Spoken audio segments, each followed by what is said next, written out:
God, I had to drop my pizza that I was eating. I just made myself the most scrumptious 2 cheese and herb pizza, and I was stuffing my face and watching, my videos about unsolved. And it actually started out, for some reason, I was looking at Rhode Island, because Rhode Island is looking very attractive right now.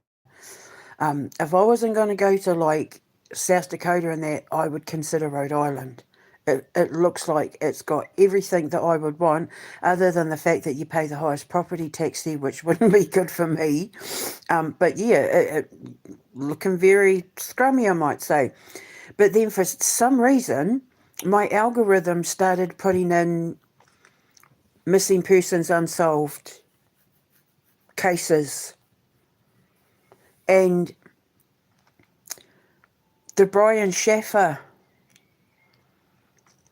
case came up, and it said it may have finally been solved, that there may be answers as to what happened. I thought, oh, well, that's interesting, because I'd done a, connecting the dots thing. I'd done a mystery inside history investigation on him, and I thought, I'll see if I'm right. So I listened to it, and then I just went back to listen to my one. And he was definitely murdered. Now, the interesting thing is, I had said he took drugs and that he passed out, that it made him unwell. He wasn't well. And that there had been discussions online about how he had apparently been trying to buy drugs before he went out that night. And that he was tentatively planning on bringing people back to the house and that, but he'd bought drugs. And I said I could see him out the back, that he went out a back door, and he wasn't feeling well and he collapsed. Now, what I didn't know, which was mentioned in this video I was just watching, is that when they put the dogs on him, they followed this area where there was vomit and urine. They tracked the scent of this vomit and urine. So he was vomiting. Now, if he'd had a reaction, if he'd taken something and it made him vomit, I mean, that corroborates what I said, right? And then he vanished. His trail vanished. And I said, because it said it looked like he was heading back to his apartment, and then his trail went cold.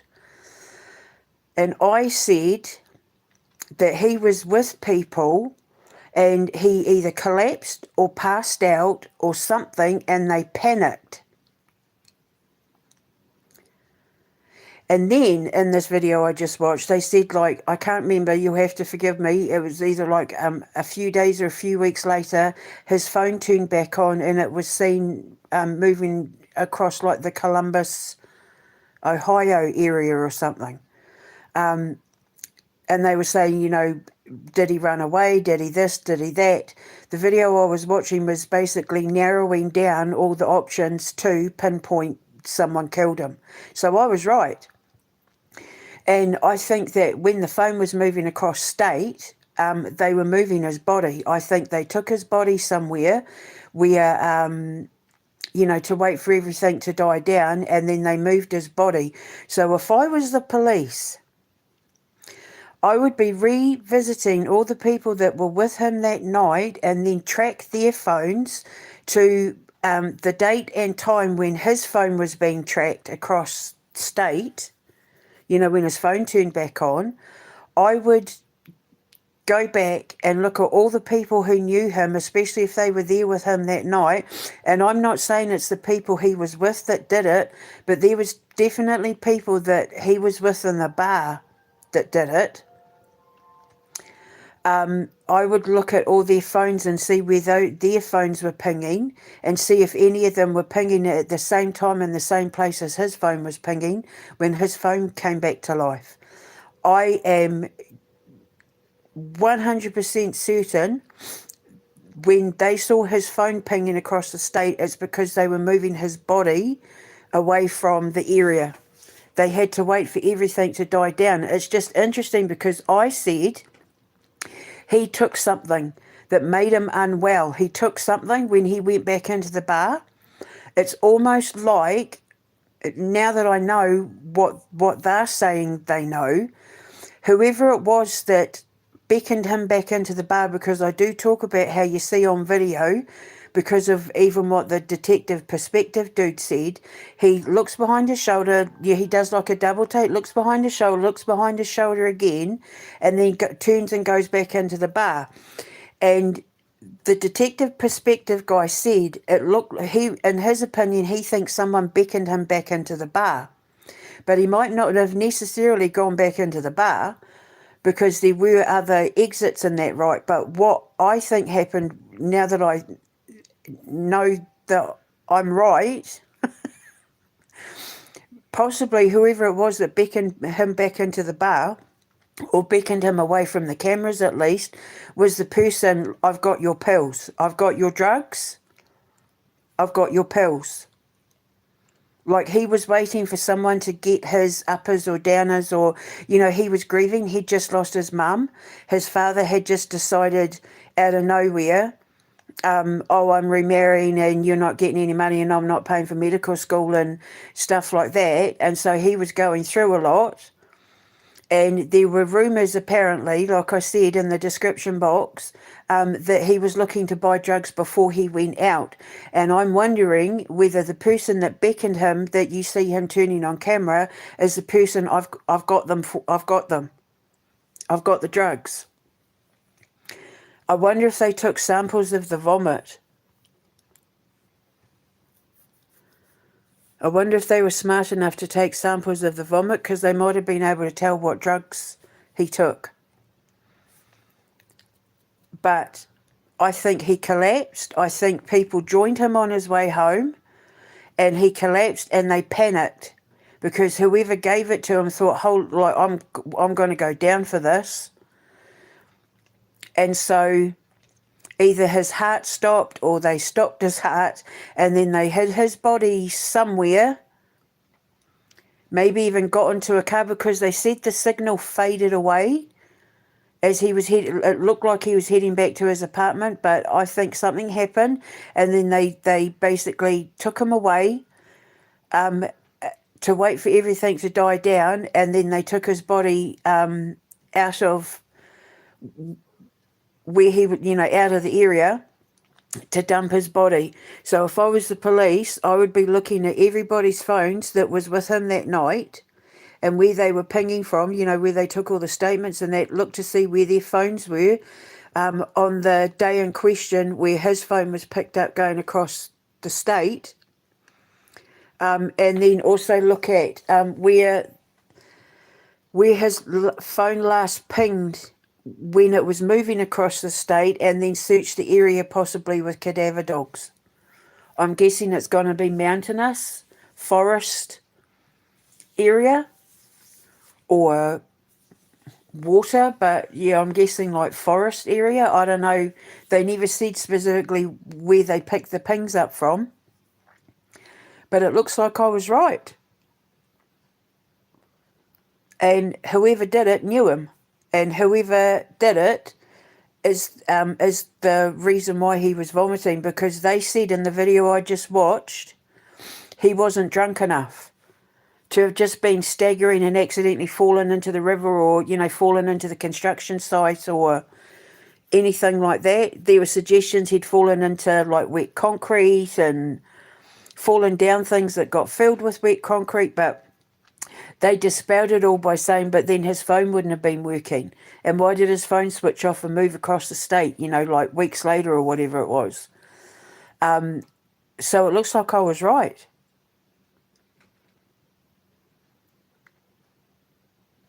It would have been classed as, technically it could have been an accidental overdose if he'd died because of it. Because you got to remember, he was around medical students and stuff. He was a doctor himself, like he was at medical school.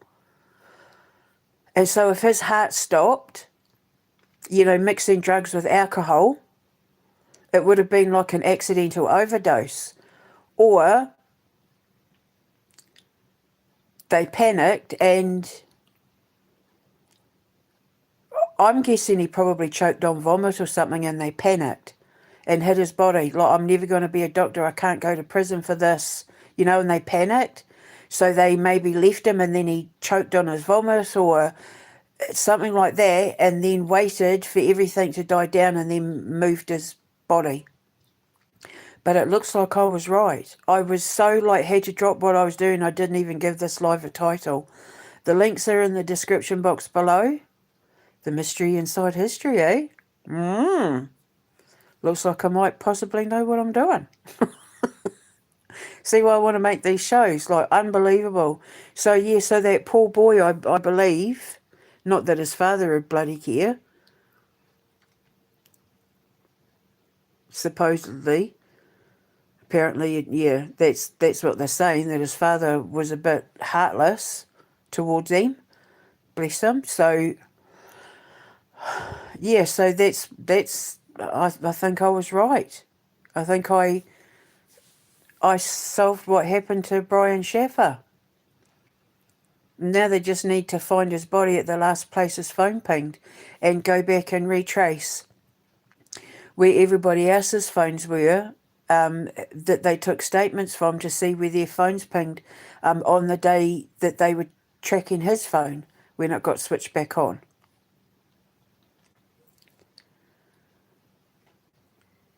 So, interesting, eh?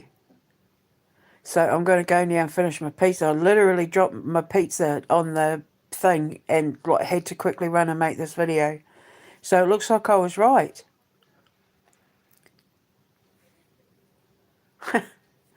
When I made my video, I didn't know about the vomit and urine.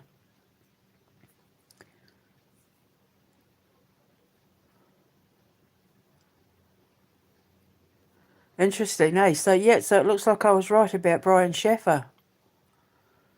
This is why back in the day, people used to get me to look into their loved ones' deaths. They'd hand me the police reports and the coroner's reports and get me to have a look at them. I've had people get me to look at their cases in court, when they've had to serve time in prison, because I always catch things that other people don't. Even one guy who was accused of doing things to a child, he asked me to look into his case because he swore black and blue he was innocent, and I found inconsistencies in the case. And even though he served time for it, it brought him peace of mind. And then he was going to take it to his lawyer.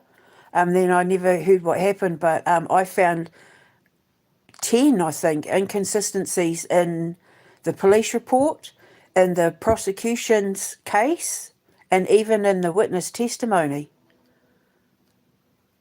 I'm going to say she wasn't little. I think she was 15. Because, yeah, and this was when I was in my early 20s. People always I don't know why. People trust me with their cases. And the coroner's reports of loved ones and stuff.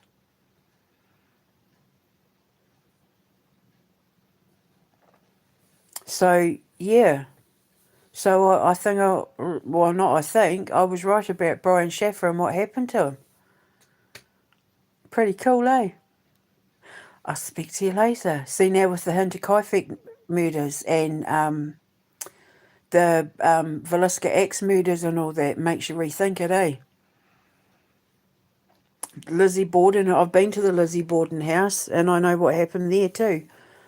Lizzie Borden didn't kill them, but she knows who did.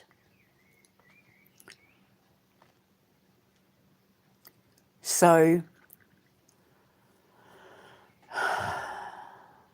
I was right. Yay. Hopefully that'll give us missus and family and that some answers now. Hopefully, the police can do something with it. Well, not that any police would be listening, but there you go. So I was right. Pretty awesome, eh? The mystery inside history. Mwah. Can't wait to make more. Especially going out on the road. Getting called to people's houses and stuff. I can't wait.